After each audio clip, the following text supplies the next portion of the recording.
Boop. Happy Monday. Today is Monday, December the 13th, 2021. Today's daily Bible readings come to us from Isaiah 11, 1 through 9, Numbers 16, 1 through 19, and then Hebrews 13, 7 through 17. And I'm going to take a look at Hebrews. And talk about Hebrews and the Old Testament. Hebrews makes an assumption about you as a reader. And honestly, every book in the New Testament makes an assumption about you as a reader, but it assumes that you are already familiar with the first 5 books of the Bible, or what we call the Pentateuch, Penta 5. Specifically, it makes an assumption that you already know and are familiar with the language in those books about the tabernacle and the altar and the priests. It kind of assumes that you've already been there and read that.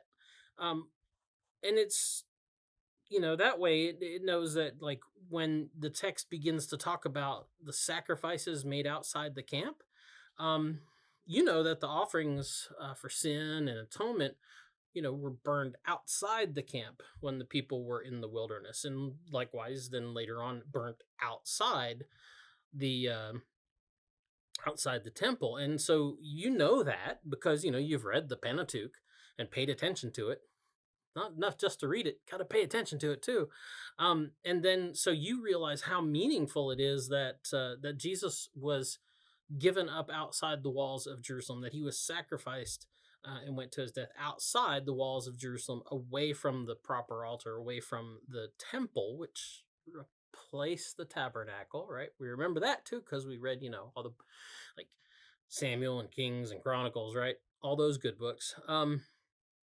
So you understand how important it is that happened, that he was given up as an atonement for our sins, so that we might be sanctified, as Hebrews says, and then join him outside the camp as well, because we're kind of outsiders.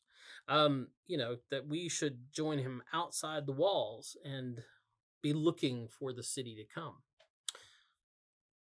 But you already know that, right? Because, like Hebrews assumes, you've already read the Pentateuch. So anyway, that's the DBR for today. Get out, enjoy the day, and we'll be back tomorrow. Boop.